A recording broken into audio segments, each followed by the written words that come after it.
এমন মানব জনম কোনো সার্টিফিকেট নেই,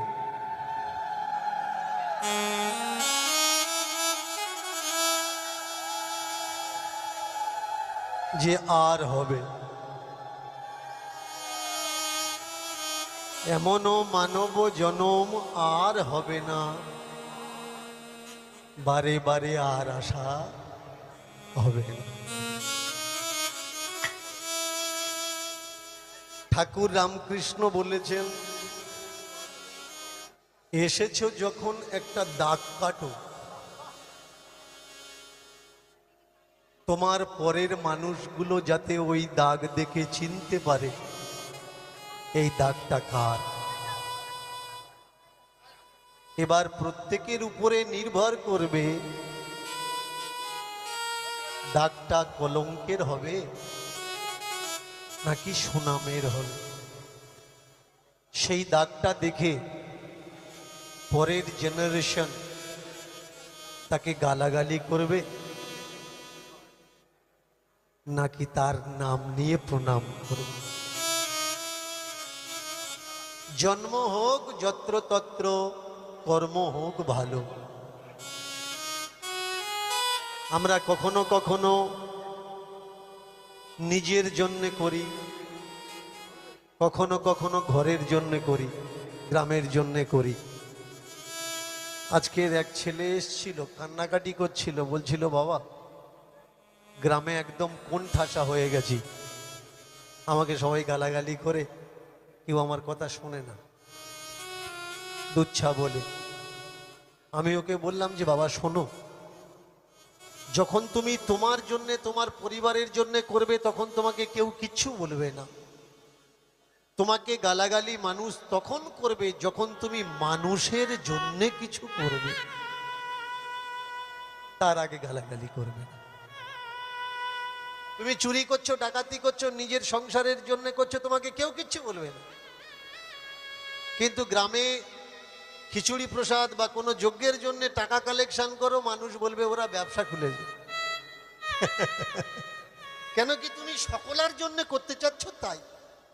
এর জন্য প্রতিবারে, প্রতি যুগে, প্রতি পদে যখন কেউ না কেউ মানুষের জন্য কিছু করতে চেয়েছে, মানুষই তাকে গালাগালি করেছে, দুঃখ দিয়েছে, কষ্ট দিয়েছে, ব্যথা দিয়েছে, যন্ত্রণা দিয়েছে। এই মাটিতে কত প্রাণ মানুষের কারণে বিলুপ্ত হয়েছে, আমরা কেউ তার খোঁজ রাখি না। ছোট্ট একটি জন্ম যোগসূত্র দ্বারা আমরা পেয়েছি, যোগাযোগের মাধ্যমে। এই জীবনটা শুধুমাত্র খেলাধুলা, লেখাপড়া, কাজকর্ম, টাকা পয়সা, আত্মীয়, বন্ধু বান্ধব দিয়েই আমাদের কেটে গেল। যে মানুষটা বিছানায় শুয়েছে তাকে জিজ্ঞাসা করো তুমি কেমন আছো, সে অপেক্ষা করছে আমার থাকা না থাকা কোনো যায় আসে না, এবার আমি কবে চলে যাব সেই দিনের জন্য দিন গুনছি। এমন যেন কারোর জীবনে না হয় যে দিন গোনা লাগে, কবে আমি চলে যাব, কবে আমি চলে যাব, কবে আমি চলে যাব। আজকে নিতাই আর গৌর দুটি ভাই নদিয়াতে এক হয়ে প্লাবন এনে দিলেন, বন্যা এনে দিলেন। আর সেই বন্যাতে ভাসছে কারা? বর্ষা যেমন হয়, খালার জল, নালার জল, ডোবার জল, পুকুরের জল, নদীর জল, সমুদ্রের জল, বান আসলে কি হয়? সব এক হয়ে যায়, আর চেনা যায় না কে খালা, কে নালা, কে পুকুরের জল, এক হয়ে যায়। আর সেই জলজীব সকল, তাদের আর সীমা থাকে না, গণ্ডি থাকে না, তারা ভাসতে থাকে সেই জলরাশির মধ্যে, গণ্ডি পেরিয়ে গিয়ে। তেমনি হরিনামের বন্যা আসার পর আর সীমা রইল না। কি বাহাড়ি কি বা ডোম কি বা নিচু জাত, কি বাহারি কি বাডম কি বা নিচু জাত, কি বাহাড়ি কি বা ডোম কি বা নিচু জাত, কি বাহারি কি বাডম কি বা নিচু জাত, ভেসে গেল নাই দিন রাত, আর ভেসে গেল নাহি দিন রাত, ভেসে গেল নাহি দিন রাত। ভেসে গেল নাহি দিন রাত, কেউ উঁচু নয় কেউ ছোট নয়, কেউ ছোট নয় কেউ উঁচু নয় কেউ নিচু নয়, কেউ ছোট নয় কেউ উঁচু নয়, কেউ ছোট নয় কেউ উঁচু নয়, সবাই সবার কাছেতে যায়, কেউ উঁচু নয় কেউ ছোট নয়। সবাই সবার কাছেতে যায়, কেউ ছোট নয় কেউ নিচু নয়। আজ নদিয়া যেন তীর্থ হলো, সবাই মেতে উঠলো, সবাই মেতে উঠলো, নদী যেন তীর্থ হলো, সবাই মেতে উঠলো। দুনিয়া নদীতে হলো সবাই মেতে উঠলো, দুনিয়া যেন তীর্থ হলো সবাই মেতে উঠলো, সবাই পেল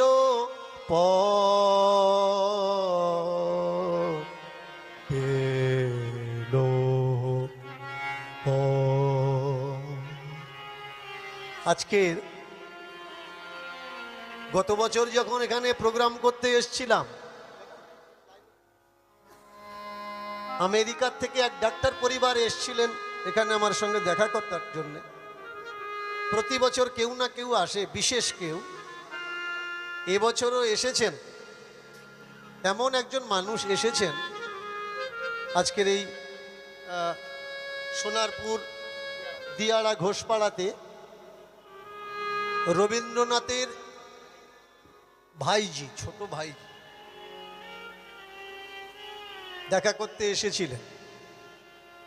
এসে আমার কাছে আবদার রেখেছে যে বাবা গৌড়ের ঐতিহাসিক যে গৌড়, তার দু চার কথা একটু তুলে ধরবেন। আর এক ভক্ত লিখে পাঠিয়েছে যে মানুষ যখন কোনো অন্যায় করে তখন আমরা তাকে অমানুষ বলি, মানুষ যখন কোনো ভুল কাজ করে।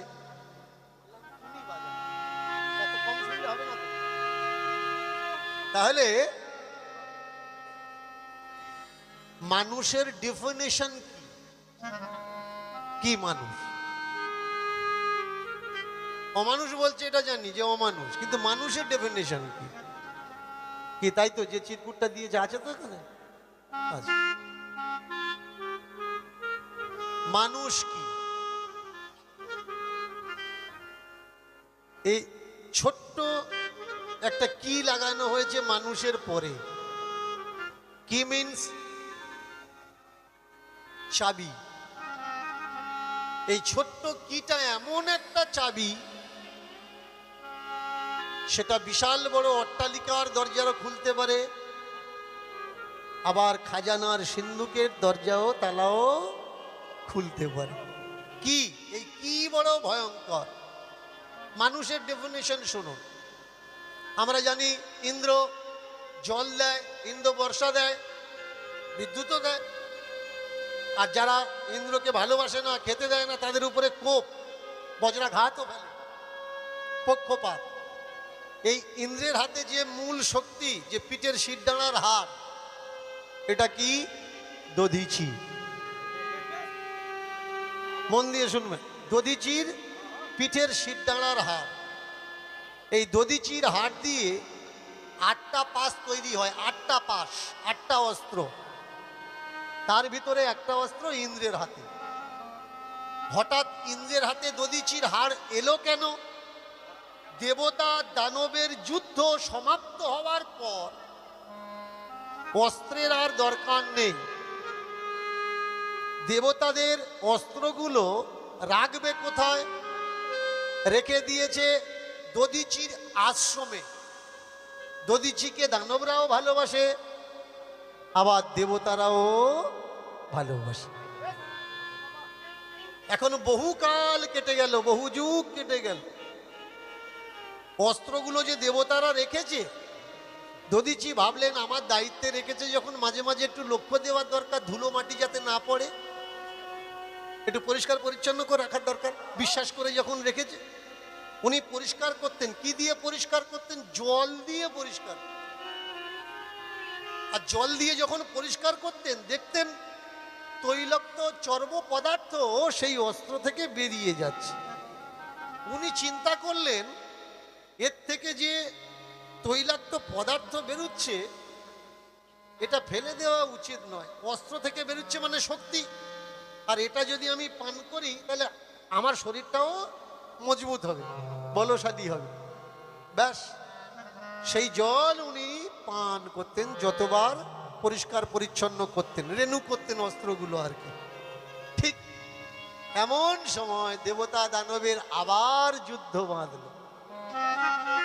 দেবতারা এসেছেন, দধিচির দ্বারস্থ হয়েছেন, মহারাজ অস্ত্রগুলো রেখেছিলাম, এবারে দিন দরকার পড়েছে, বের করে দিয়েছে। বলে ও সর্বনাশ, এতে তো আর কিচ্ছু নেই, কোনো শক্তিই নেই। বলে শক্তি নেই মানে? তোমরা যেমন রেখেছিলে আমি তেমন রেখেছি, শক্তি নেই কেন? বলো না, কোনো শক্তি নেই।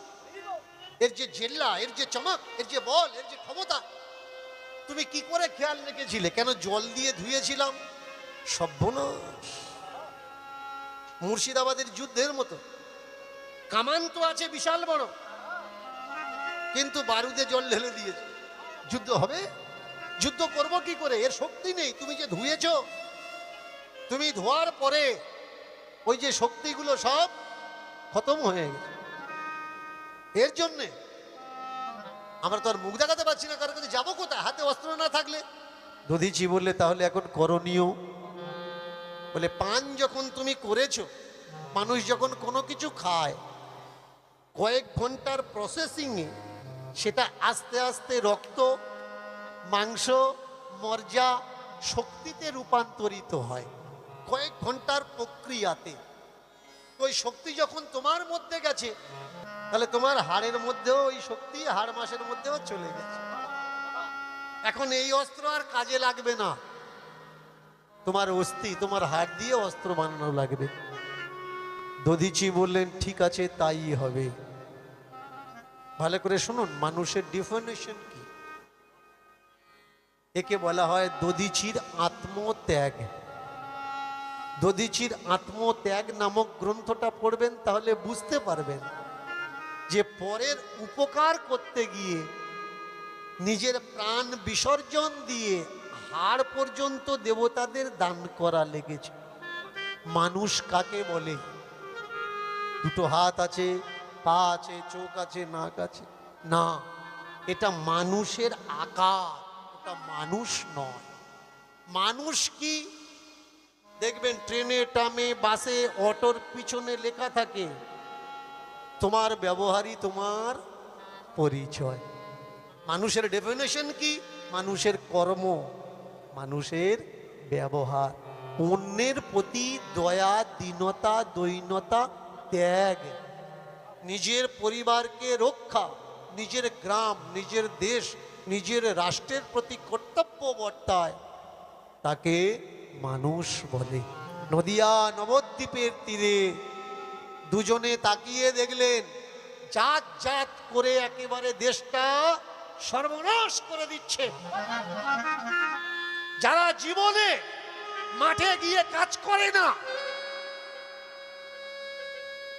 তারা ছুটে যাচ্ছে কাজ করা মেহনত ওয়ালার বাড়িতে গিয়ে বলছে, তোর কপালের অভাব, একটা যজ্ঞ কর, একটা পূজা কর, একটা অর্চনা কর, তোর কপালের দুর্দশা দূর হয়ে যাবে। ভাবছেন? কিছু কন্ট্রাক্টর ভালো কাজের কন্ট্রাক্ট নিয়ে তোমার কাছে এসছে, তুমি এই করো তোমার মঙ্গল হবে। তুমি তোমার বাড়িতে একটা হোম করাও, তোমার বাড়িতে নাগিনী আছে, নাগের মাথার উপরে তোমার বাড়ি। আমার বৌমারা বলে যে বাবা প্রত্যেক বছর তুমি ঠান্ডা হয়ে যাও, এবছর একটু বাঘ বাঘ হবে। আমার নাতনিরা আমার ধরেছে যে দাদু প্রত্যেক বছর ঠান্ডা হয়, এবছর যেন গরম হয়। এখান থেকে আসছিলাম, বলছিল ধুয়ে দিও। ধুইতে আমি তখনই পারবো যদি তুমি ধোয়ার জন্য দাঁড়িয়ে থাকো। আমি তোমার ধোয়াবো, আর তুমি যদি লাফালাফি করো জল ঠিক জায়গায় পড়বে না। তোমাকে দাঁড়িয়ে থাকতে হবে, তবে আমি ঠিক মতো ধুতে পারবো। মন দিয়ে শোনো, ধর্মের কন্ট্রাক্টররা ধ্বজা নিয়ে দাঁড়িয়েছে, যারা বলছে জাতের রাজা আমরা, আমরা সকলা শ্রেষ্ঠ, আর পরে আমাদের থেকে সবাই নিকৃষ্ট। এই উঁচু জাত, উঁচু বর্ণ, এরা আসলো কোত্থেকে? শুনে নাও, এরা কেউই এদেশের মানুষ নয়। রাগ করলে হবে না। কি মায়েরা একটু মন দিয়ে বলবেন। এখানে বেশিরভাগই আমার বৌমারা, নাত বউরা, নাতি নাতনিরা বসে আছে, যারা দূর থেকে এসছেন। আমার সবাই আমাদের পরিবারের আত্মীয়ের মতো আমরা, আমি বাইরের কেউ নয়। স্পষ্ট করে বলবেন, আমি ভক্তি দিয়ে কীর্তন করব নাকি যুক্তি দিয়ে কীর্তন করব? বলবেন কোন কীর্তন শুনবেন। আপনারা যেমন বলবেন আমি তেমন করব, কারণ আপনাদের নিয়েই আমার চর্চা, আমার কীর্তন। তাহলে যুক্তি দিয়ে কীর্তন করব, তাই তো?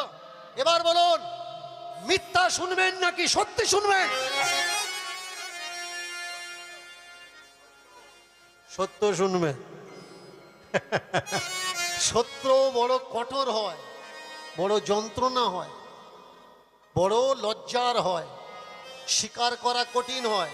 সত্য জানতে জানতে দেখা যাবে যাকে আমি এতদিন বাবা বলছি ও আমার বাবাই নয়। মেনে নিতে পারবেন তো? কলিজাতে হাত রেখে বলুন, পরে বলবেন না যে এত বাড়াবাড়ি করা উচিত হয়নি। পরিচয় পাল্টে যাবে। ভালো করে শুনুন, আপনার মন্দির, আপনার ঠাকুর, আপনার দেবতা আপনি যেতেই পারবেন না। একটা দালালের চক্র কাজ করছে।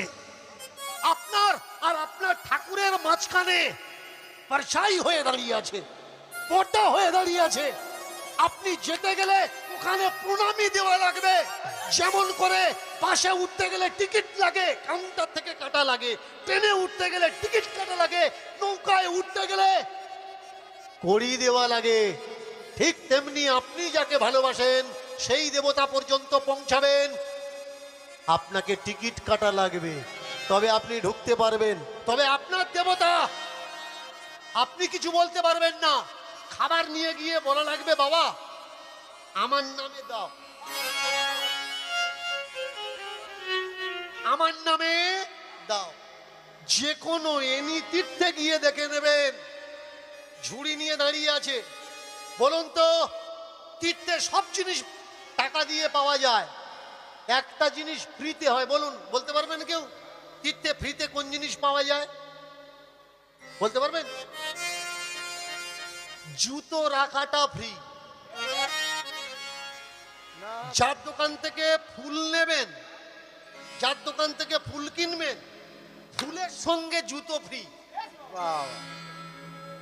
তাতে ফ্রি হলো কোথায়? প্রসাদ কিনবেন, সাবসিডি, জুতো রাখার সাবসিডি। শুধু তাই নয়, যে ভিখারি বসে আছে ও ডাকছে, মামা জুতো এখানে খোলো।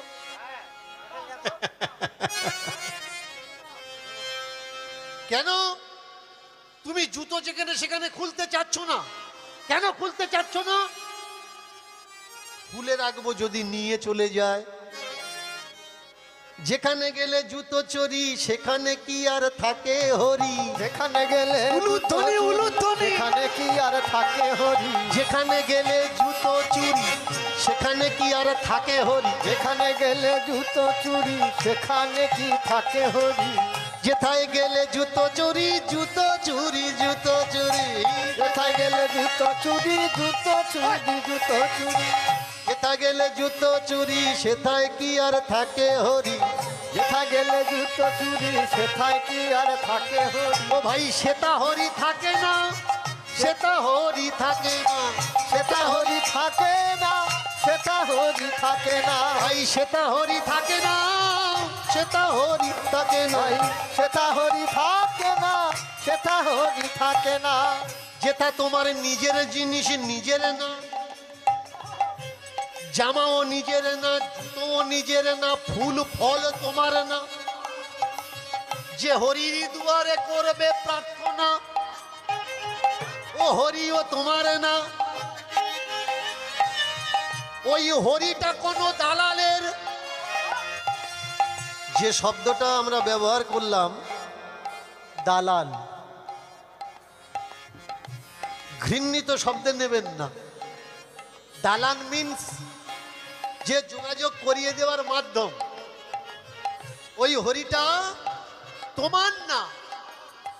তোমার যদি হরি হতো ছুটে তোমায় দিয়ে দিত, তোমার যদি হরি হতো দুটো তোমার দিয়ে যেত, তোমার যদি হরি হতো ছুটে তোমায় দিয়ে দিত। তোমার যদি হরি হতো ছুটে তোমার দিয়ে যেত। কালীঘাটের কালী ছোঁয়া যাবে না, তারাপীঠের তারা মা ছোঁয়া যাবে না, দুর্গাপুরের মা দুর্গা ছোঁয়া যাবে না। দুর্গাপুর বোঝেন তো? আমাদের ভারতবর্ষের বুকে আস্তে ছোট ছোট ছোট ছোট ছোট একদম ছোট। প্রথম আমাদের ভারতবর্ষের বুকে প্রথম দুর্গাপূজা হয় কোথায়? দুর্গাপুর। এই যে বর্ধমানে যেতে গেলে মাঝখানে যে জায়গাটা পড়ছে দুর্গাপুর, প্রথম দুর্গাপুজো হয়। দুর্গাপুজো দুর্গা ঠাকুর তুমি ছুঁতে পারবে না। গন্ডি দেওয়া আছে ভাই রে, গন্ডি দেওয়া আছে, গন্ডি দেওয়া আছে ভাই রে, গন্ডি দেওয়া আছে, গন্ডি দেওয়া আছে ভাই রে, গন্ডি দেওয়া আছে। গন্ডি দেওয়া আছে ভাই রে, গন্ডি দেওয়া আছে। যদি তুমি ছুঁয়ে দাও অপরাধের ভাগী হও, যদি তুমি ছুঁয়ে দাও অপরাধের ভাগী হও, যদি তুমি ছুঁয়ে ছুঁয়ে, যদি তুমি ছুঁয়ে দাও অপরাধের ভাগী হও। যদি তুমি ছুঁয়ে দাও অপরাধের ভাগী হও। 20-30 জন পণ্ডিত লাগে উৎসব করার জন্যে। তুমি ভেবেছো তোমার ঠাকুর ছুঁয়ে দেবে, ছুঁয়ে দিলে ঠাকুর যে অপবিত্র হবে। 20-30 জন পণ্ডিত লাগবে উৎসব করার জন্য।